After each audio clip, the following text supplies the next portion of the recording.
Chaos Linked. Book 1. Deep Breaths. Chapter 5. Rise.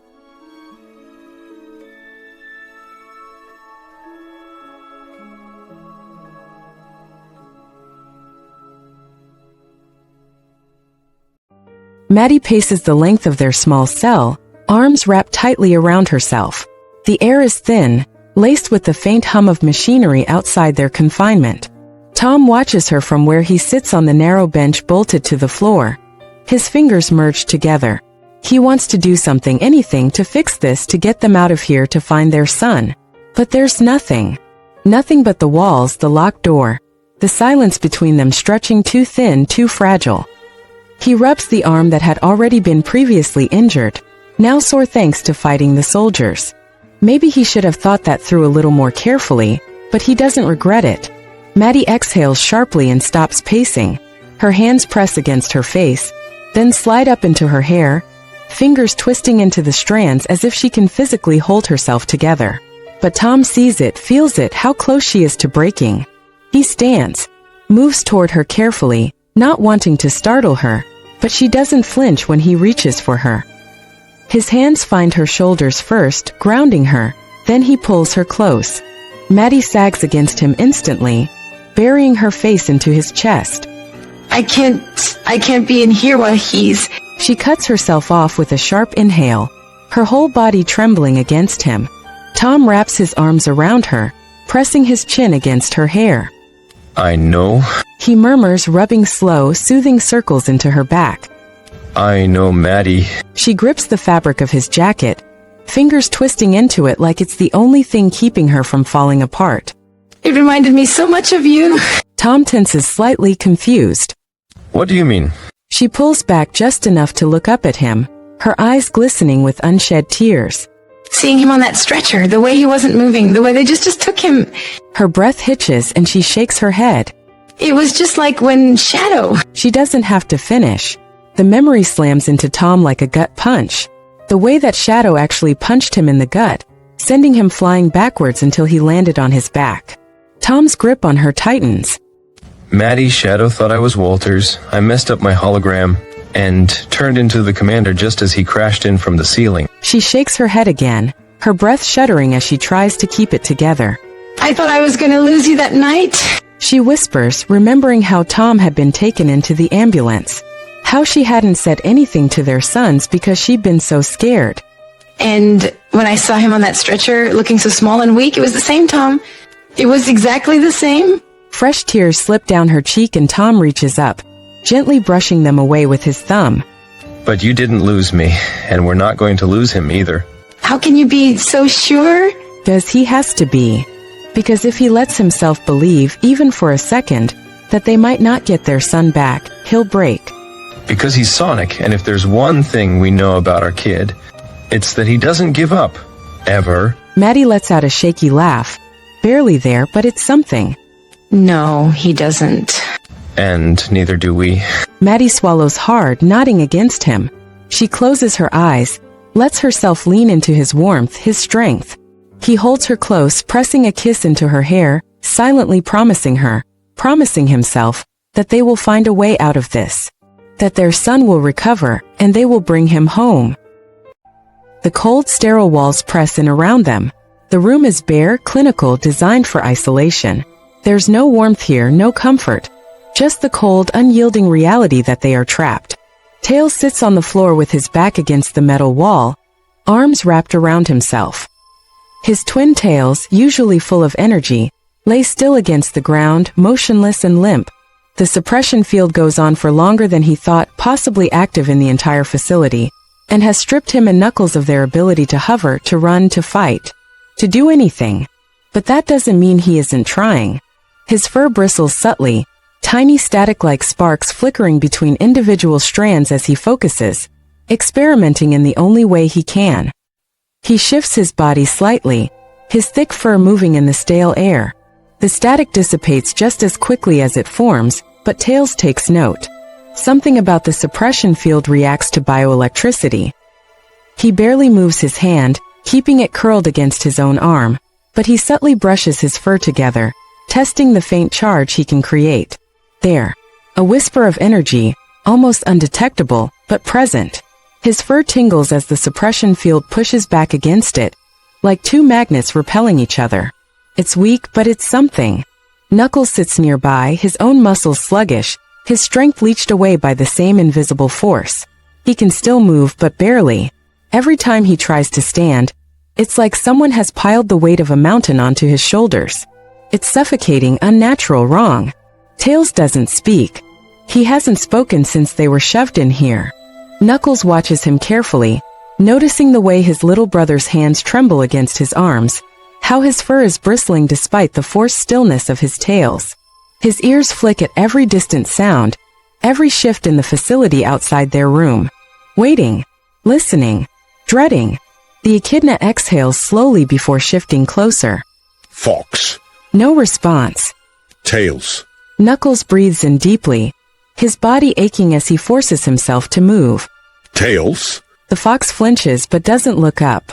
His grip around himself tightens. This isn't like him. Tails is always thinking, always calculating, always coming up with a plan, a solution, a way to fix things. But here, he's small, curled in on himself, and Knuckles realizes with a sinking feeling that this is fear. Not the kind that comes from facing an enemy. Not the kind that comes from a battle he can fight. The kind that comes from helplessness. Knuckles knows that feeling well. With effort, he shifts beside Tails, resting his back against the same wall. He doesn't say anything at first. He just sits there, solid and unmoving. A presence. A reminder that Tails isn't alone. Minutes pass before Tails finally speaks, his voice barely more than a whisper. They took him away. Knuckles looks down at him. Tails' blue eyes are wide but unfocused, staring at nothing. They took Sonic. Tails murmurs like he's trying to convince himself it's real, like saying it out loud will make it make sense. We should be with him. He's scared. I know he is. Knuckles swallows the lump in his throat. He doesn't know how to tell him that Sonic might not even be conscious, that he might not even know what's happening to him right now. But that idea doesn't make this situation any better. They. Tails' voice catches, and he finally looks at Knuckles. His pupils are dilated, his hands shaking. Knuckles, what if he wakes up and he's alone? What if he calls for us and we're not there? Knuckles pulls Tails into his arms, ignoring the stiffness in his limbs, the way his own body protests against the motion. The fox doesn't resist. He shudders, gripping onto Knuckles' fur, his breath hitching against the red echidna's chest. Knuckles doesn't say it's going to be okay. He doesn't lie. He doesn't tell Tails that Sonic won't wake up alone because they both know he will. He doesn't tell Tails that everything is fine because it's not. Instead, he does the only thing he can do. He holds him. Tails clings to him tightly. He's desperate for something to hold on to, something solid, something real. Knuckles lets him. He rests his chin on top of the fox's head, his grip firm, steady. He will not let go. I hate this. I hate them. Knuckles understands. He understands too well. I know. Me too. He wishes he could argue that they shouldn't hate, that they shouldn't stoop to their enemy's level, but Gun still hates them even after everything they've done for this planet. Tails shivers against him. We should be with him. Knuckles closes his eyes. That's what hurts the most. We will be. We'll get out of here and we'll find him. He promises because it's the only thing he can say. Tails doesn't answer right away, but after a moment his breathing slows. His trembling eases just a little.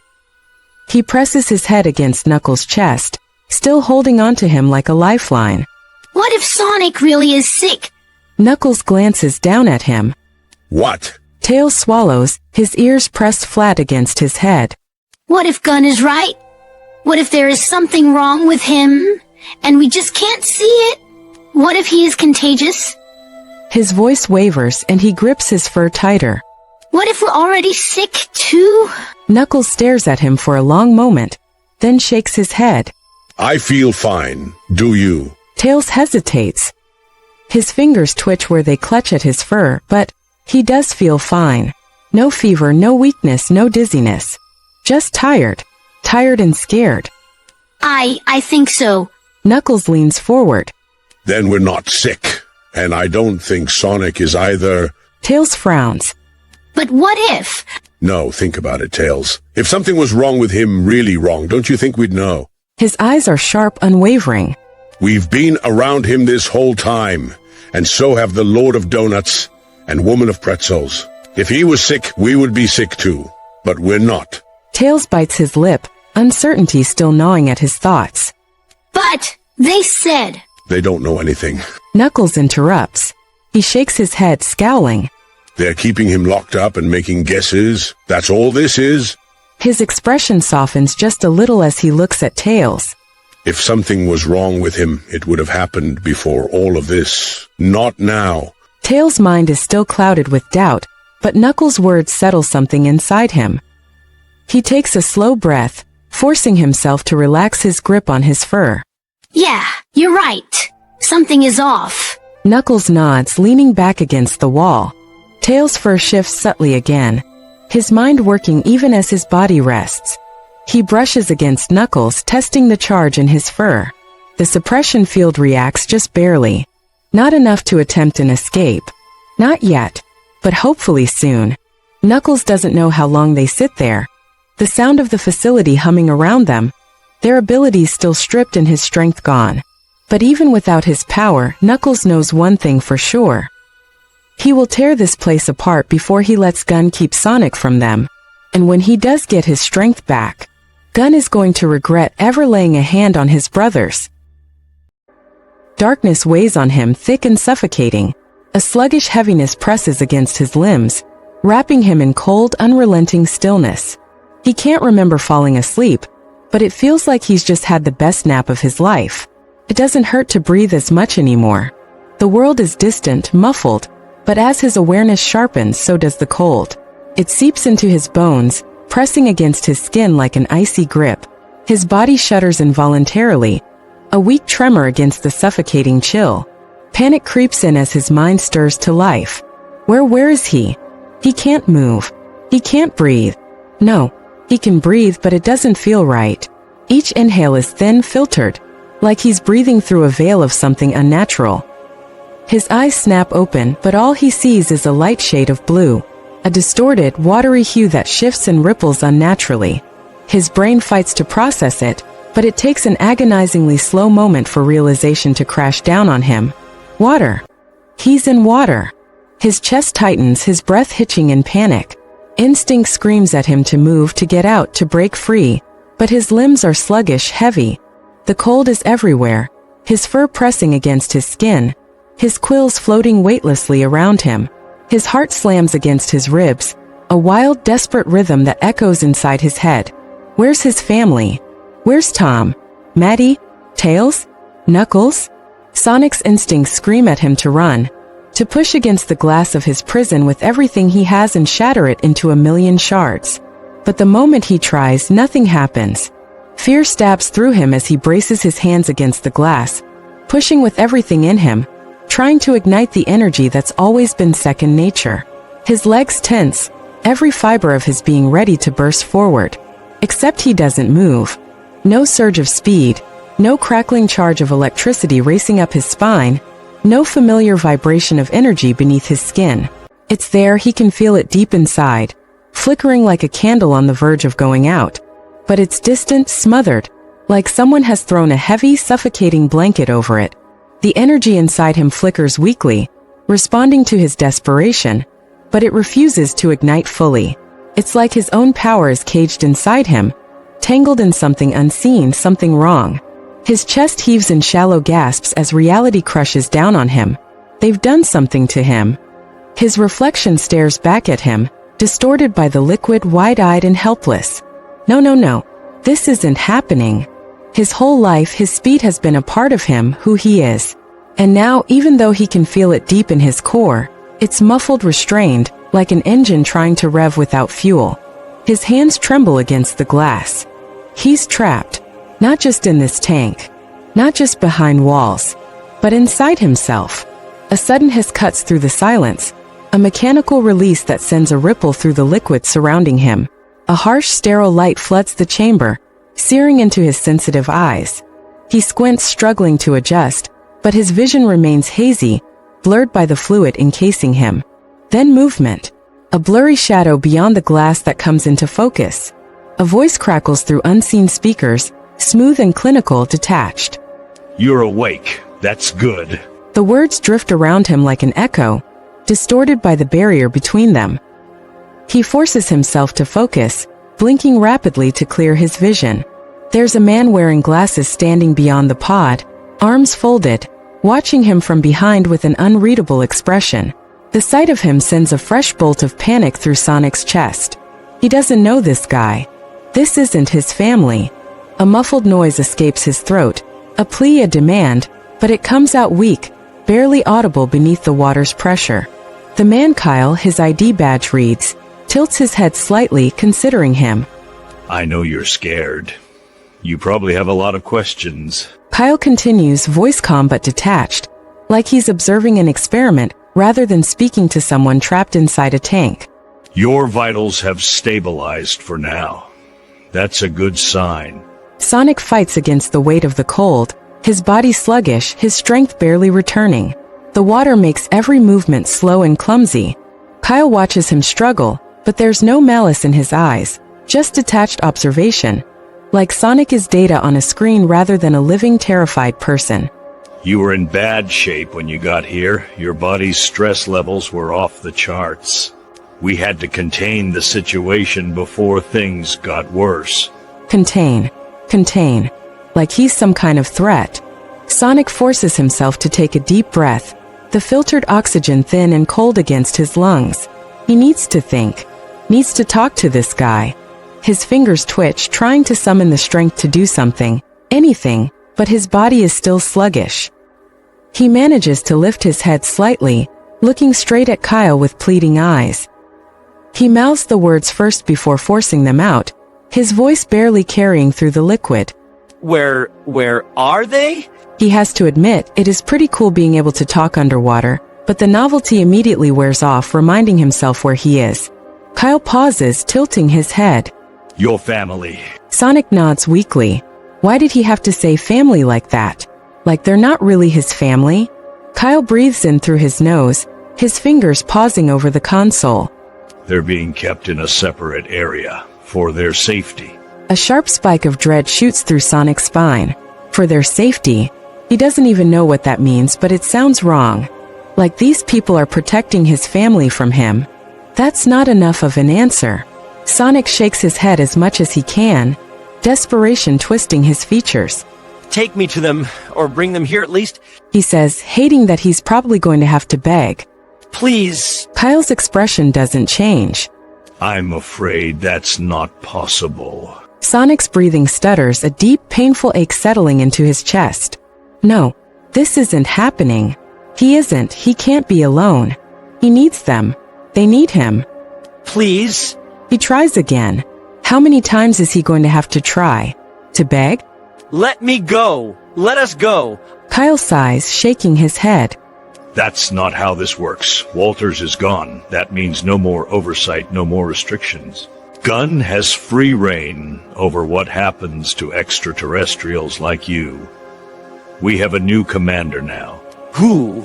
Sonic demands, but Kyle doesn't bother answering him. Sonic isn't even sure that he wants to know. His ears flatten against his head, despair clawing at his throat. He pushes against the heaviness in his limbs, every ounce of fight he has left in him screaming to break free. But the cold is too much.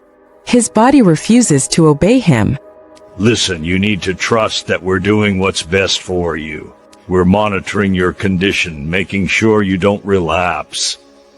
We are helping you. Kyle says, voice still infuriatingly level. Gunn. Helping. There's no point in fighting, not like this. Not when his body is still too weak to respond. His voice shakes, but he forces the words out anyway. What's wrong with me? Kyle hesitates, like he's wondering if he should answer that question.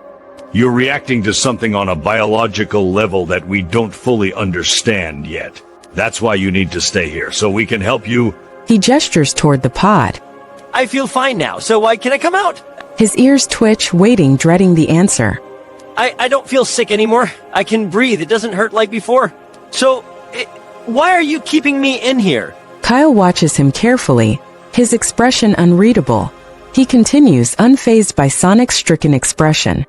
We're treating you here, keeping your body in a controlled environment. The stasis pod is regulating your vitals, keeping your temperature stable, ensuring your symptoms don't spiral again. His gaze flickers toward the monitor tracking Sonic's status. He adjusts his glasses to a more comfortable position. If we take you out too soon, before we figure out a solution or a cure, there's no telling what might happen. A sickening weight settles in Sonic's gut. He shakes his head as much as he can, his breathing uneven. No, you can't keep me in here. I feel fine now. I don't. You think you feel fine, but that could change the second you leave this pod. Your body is stable because of this controlled environment. We don't know what's causing this, and until we do, you're safest in there. Sonic's heartbeat stumbles, his breathing coming faster. I know this isn't what you want, but we need to consider the bigger picture. Your condition was worsening when you arrived. We were barely able to stabilize you. Out here, your symptoms might come back, possibly even worse. Sonic doesn't believe him. This guy has to be lying just to scare him, and he can't let him win by showing how scared he really is. Why? Sonic forces the word out, his voice barely a rasp through the fluid surrounding him. His eyes lock onto Kyle's, pleading. Why are you doing this? Because it's for your own good. You were barely holding on when they brought you here. This is the safest place for you. Sonic flinches. His throat tightens, his chest seizing with something worse than fear. He shakes his head. No, he already knows. He knows, but he doesn't want to hear it. Kyle doesn't wait for him to finish. Your parents, Tom and Maddie, they agreed this was the best place for you. The words hit like a hammer to the gut. Sonic stares at him, unable to move, unable to breathe, the world around him narrowing to that one unbearable thought. His hands tremble where they float near the glass. No, they wouldn't. Kyle doesn't break eye contact once. They did. Sonic shakes his head again, harder this time, his whole body trembling. His parents wouldn't do this. They wouldn't. They wouldn't just hand him over to Gunn. There's no cruelty in his gaze, just unwavering certainty. They knew you needed help. They knew you weren't getting better on your own. And they trusted us to take care of you. He gestures toward the pod. And we are taking care of you. Sonic barely hears him. The pod feels smaller, tighter, the walls pressing in, his own reflection staring back at him, distorted by the water. They wouldn't... His voice cracks, breath hitching in short, uneven gasps. They wouldn't do this to me. Kyle sighs. They made the right choice. They wouldn't leave me. He chokes out, his vision blurring. Not from sedation this time, but from something else. Something worse. Kyle's voice is calm but firm. They want what's best for you. Sonic squeezes his eyes shut. His chest hurts like something is trying to crush him from the inside out. His parents wouldn't abandon him or leave him alone in the hands of Gunn. They wouldn't. I can't stay in here. You can't just keep me locked up forever. He pleads, his voice cracking. Kyle gives him a surprisingly friendly smile.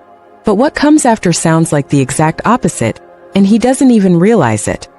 You know, you're not the first one to be in there. We kept Shadow contained in this very pod once. And he fell asleep for 50 years. He messed it up pretty good and escaped, but it's back to full working order now. Even better than before. Sonic's stomach drops, his mind reeling. Shadow was in here? In this very pod? The pain in his chest tightens, worsening the more he panics. His chest still burns, the pain duller now but still lurking beneath the surface, like an ember waiting to reignite. His heart pounds in his ears, his body tense with unspoken fear. Sonic's mind spins, his thoughts racing to the worst-case scenario. Shadow was locked away for 50 years. Trapped. Alone. Stuck in an endless nightmare. His breathing sharpens, chest heaving as terror grips him. What if they never let me go? What if I never see them again? He's trapped in a containment thing where they can do anything they want to him at any time. They can wake him up or make him fall asleep again however many times they want, whenever they want. He has absolutely no say. What if he wakes up only to find out that 50 or more years have passed? The panic spikes, raw and uncontrollable. He moves, his limbs kicking weakly against the water, his hands pressing against the glass as if he can force his way out. The more he moves, the more his chest burns and his breathing becomes uneven again, the pain intensifying with every second. The status machine starts to beep a little quicker. Kyle's eyes widen. Calm down. Calm down. Calm down? How long? His breath shudders. How long are you gonna keep me here? As long as it takes to find out what's happening to you. That's not an answer. That's a sentence. A prison sentence for something he can't control. Something that isn't his fault. His pulse spikes, sending the monitors into another blaring frenzy. Kyle curses again, rushing to the control room behind the glass, his fingers flying over the console. I'm sorry, kid. You're not ready to be awake yet. Sonic's vision blurs as a numbing sensation spreads through his limbs, dragging him down. He tries to resist, to fight against the forced sedation, but his body betrays him. He pounds his hands feebly against the glass, but he's not strong enough to even make a dent. No, please don't do this. I don't want to go back to sleep. But the words only come out as thoughts, thoughts that drift further away from him. The last thing Sonic feels is the unbearable weight of betrayal before the world fades to black. The cold is nothing new. It clings to his body, seeps into his bones, but he's felt it before. He remembers this. The weightlessness, the sluggish ache in his limbs, the distant, muffled sensation of breath that doesn't feel like his own. Did he fall? The thought drifts through the haze, slow and uncertain. He remembers falling. The burning atmosphere around him, the pull of gravity dragging him down, the way his body had given in to exhaustion after it was over. After the Eclipse cannon. I stopped it. The memory flickers in and out, distorted. Did he survive? He must have. Then why does his body feel like this? His chest hurts. A dull, pulsing ache growing tighter with each slow, filtered breath. It coils around his ribs, pressing in, spreading like a phantom weight dragging him further down. This is wrong. It's all wrong. He tries to move, to reach out, but his arms are sluggish, floating, useless. His legs won't respond. His fingers twitch, but the sensation is distant, dulled. Why can't I move? Panic ripples through the numbness. He tries harder, forcing his muscles to obey, to react, to do something. But it's like pushing against invisible restraints. He's trapped, suspended, not just floating, contained. His mind stutters, the realization slamming into him like a shockwave. The icy pressure, the thick, suffocating stillness, it's familiar. Not from the fall. From before. The research lab.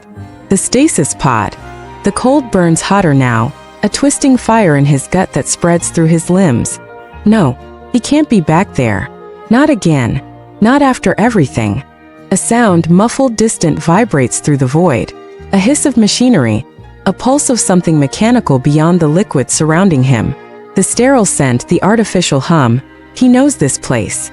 His body spasms weakly, barely more than a tremor, but he fights. His heart pounds erratically, the pressure in his chest mounting, squeezing tighter, his lungs working too hard to draw in air that doesn't feel real. He's trapped again. He's alone again. And just like before, no one is coming for him.